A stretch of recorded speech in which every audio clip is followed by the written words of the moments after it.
Halo semua, perkenalkan nama saya Muhammad Arya Mahardika. Video kali ini saya buat guna memenuhi ujian akhir semester mata kuliah pendidikan inklusi. Penasaran apa yang akan saya bahas pada video kali ini? Mari kita simak. Apa yang kalian ketahui tentang penyandang disabilitas? Mungkin kalian sudah tidak asing ketika mendengar kata ini. Mungkin sudah sering mendengar ataupun melihat di sekitar kalian. Disabilitas yang akan saya bahas meliputi pengertian disabilitas, jenis-jenis disabilitas, dan hak yang didapatkan oleh anak penyandang disabilitas. Yang pertama, pengertian disabilitas. Penyandang disabilitas adalah orang yang memiliki keterbatasan fisik, mental, intelektual, atau sensorik dalam jangka waktu yang lama. Dalam berinteraksi dengan lingkungan dan sikap masyarakatnya dapat menemui hambatan yang menyulitkan untuk berpartisipasi penuh dan efektif berdasarkan kesamaan hak. Ini pengertian menurut Undang-Undang Nomor 19 Tahun 2011 tentang pengesahan hak-hak penyandang disabilitas. Berikutnya, jenis-jenis disabilitas. Yang pertama ada disabilitas fisik. Disabilitas fisik atau kelainan fisik terdiri dari yang pertama ada tunadaksa atau kelainan tubuh.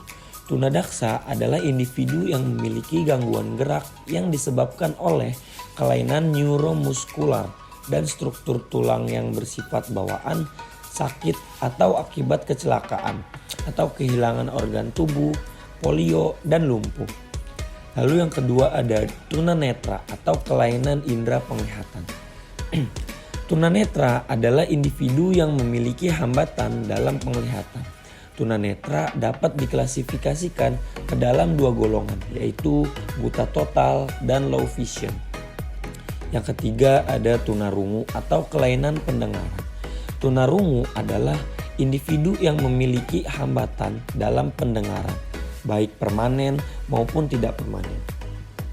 Karena memiliki hambatan dalam pendengaran, individu tunarungu memiliki hambatan dalam berbicara sehingga mereka biasa disebut tunawicara. Nah, yang terakhir tunawicara atau kelainan bicara. Tunawicara adalah seseorang yang mengalami kesulitan dalam mengungkapkan pikiran melalui bahasa verbal sehingga sulit bahkan tidak dapat dimengerti oleh orang lain.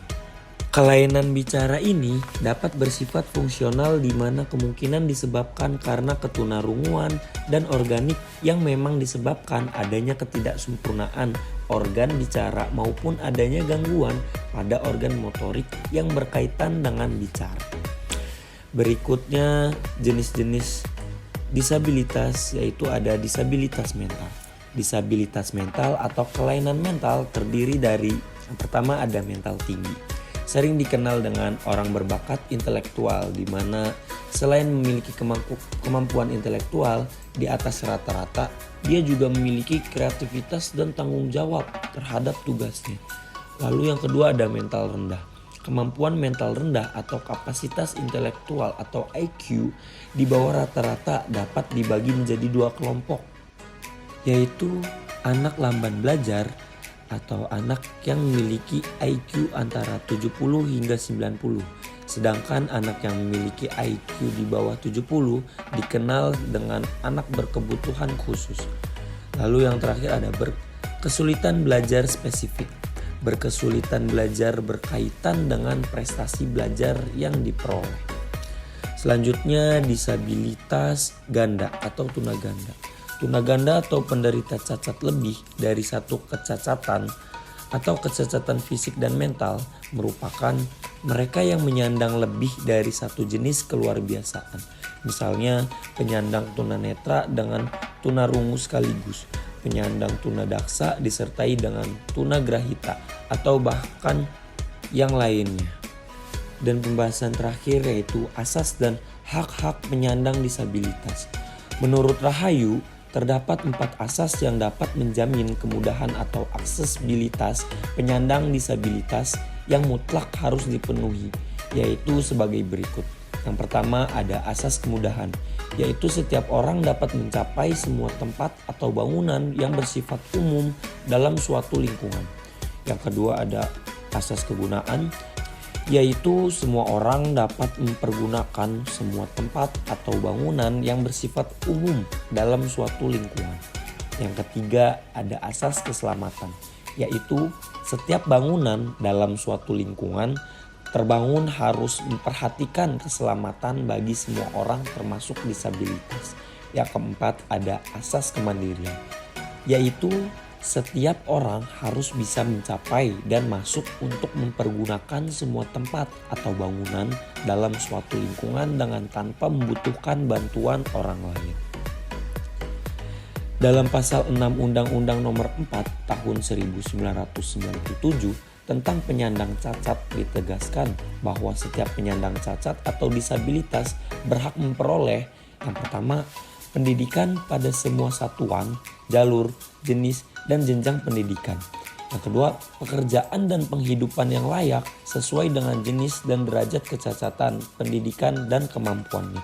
Yang ketiga, perlakuan yang sama untuk berperan dalam pembangunan dan menikmati hasil-hasilnya. Yang keempat, aksesibilitas dalam rangka kemandiriannya.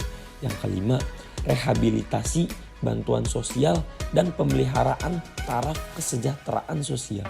Yang keenam, hak yang sama untuk menumbuh kembangkan bakat, kemampuan, dan kehidupan sosialnya, terutama bagi penyandang cacat, anak dalam lingkungan, keluarga, dan masyarakat.